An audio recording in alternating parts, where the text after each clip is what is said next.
कि गोस्वामी तुलसीदास जी ने रामचरितमानस के उत्तरकांड में आज से सैकड़ों साल पहले जो लिखा वो आज के समाज का जीवंत चित्रण लगता है।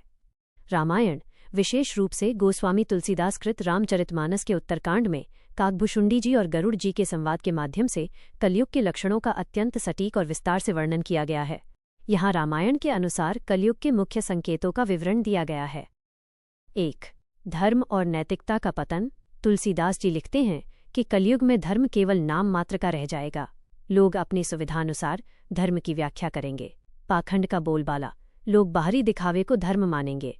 जो जितना बड़ा ढोंगी होगा उसे उतना ही बड़ा संत माना जाएगा। सत्य का अभाव।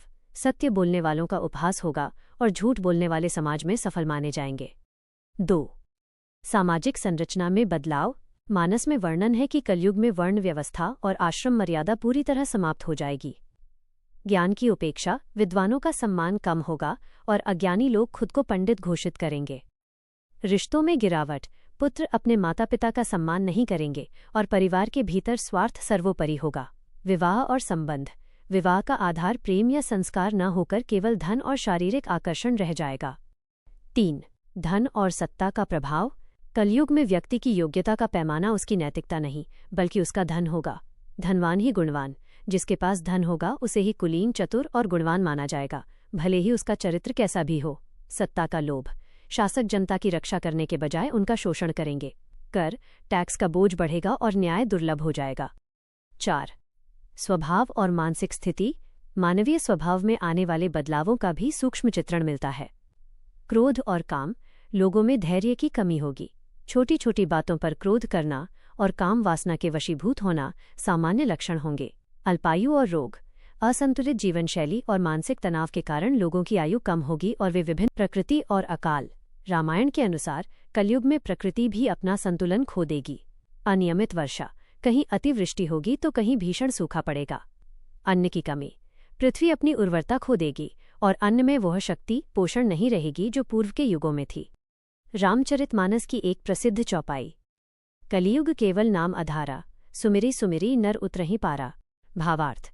इन समस्त नकारात्मक संकेतों के बावजूद रामायण ये भी कहती है कि कलयुग में ईश्वर की प्राप्ति सबसे सरल है।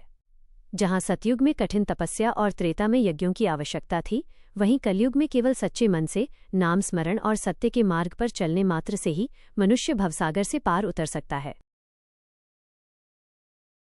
रामचरितमानस के उत्तरकांड में काकभुशुंडी जी कलयुग की कुछ और भी गहरी और सटीक स्थितियों का वर्णन करते हैं जो आज के समय में बिल्कुल चरितार्थ होती दिखाई देती हैं।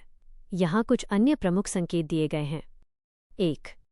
शिक्षा और गुरु शिष्य परंपरा। कलयुग में ज्ञान और शिक्षा का स्वरूप पूरी तरह बदल जाएगा।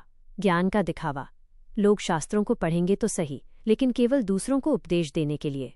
स्वयं के जीवन में कोई सुधार नहीं होगा। शिष्य और गुरु का संबंध। गुरु वही माना जाएगा जो शिष्य का धन हरण कर सके, न कि वो जो शिष्य का दुख और अज्ञान हरण करे। शिक्षा एक व्यापार बन जाएगी।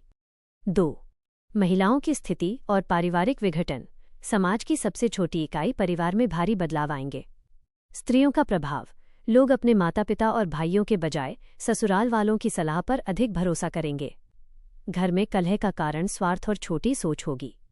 मर्यादा का ह्रास। शील और संकोच जैसे गुण समाप्त हो जाएंगे। लोग मर्यादाओं को तोड़ना ही अपनी आधुनिकता मानेंगे। 3. साधु और सन्यासियों का वेश। धर्म के नाम पर ढोंग के बारे में एक बहुत प्रसिद्ध चौपाई है। जे बरनाधम तेली कुम्हारा, श्वपच किरात कोल कलवारा नारी मुई गृह संपत्ति नासी। मूड मुड़ाई हो ही सन्यासी।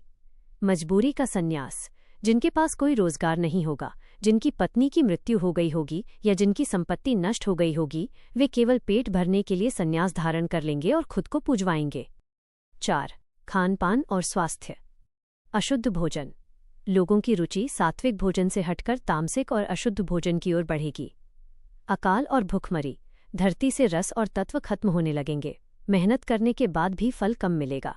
लोग कम उम्र में ही वृद्ध दिखने लगेंगे और बालों का सफ़ेद होना व बीमारियों का घेरा आम हो जाएगा। 5. भक्ति का मार्ग। कलयुग का सकारात्मक पक्ष। इतनी बुराइयों के बाद भी रामायण कलयुग को एक मामले में श्रेष्ठ मानती है। कर्म का फल। अन्य युगों में मानसिक पाप का भी फल मिलता था, लेकिन कलयुग में केवल शारीरिक रूप से किए गए पुण्य का फल मिलता है। मानसिक रूप से किए गए बुरे विचारों का दंड नहीं मिलता, जब तक उन्हें किया न जाए। सरलता। कलयुग में मोक्ष पाने के लिए कठिन योग, समाधि या यज्ञ की आवश्यकता नहीं है, केवल परोपकार और भगवत नाम ही काफी है। कलयुग का सबसे बड़ा मंत्र। तुलसीदास जी कहते हैं कि कलयुग में परहित सरिस धर्म नहीं भाई, अर्थात दूसरों की भलाई करने से बड़ा कोई धर्म नहीं है, और पर पीड़ा सम नहीं अधमाई, यानी दूसरों को कष्ट देने से बड़ा कोई पाप नहीं है। जय श्री राम।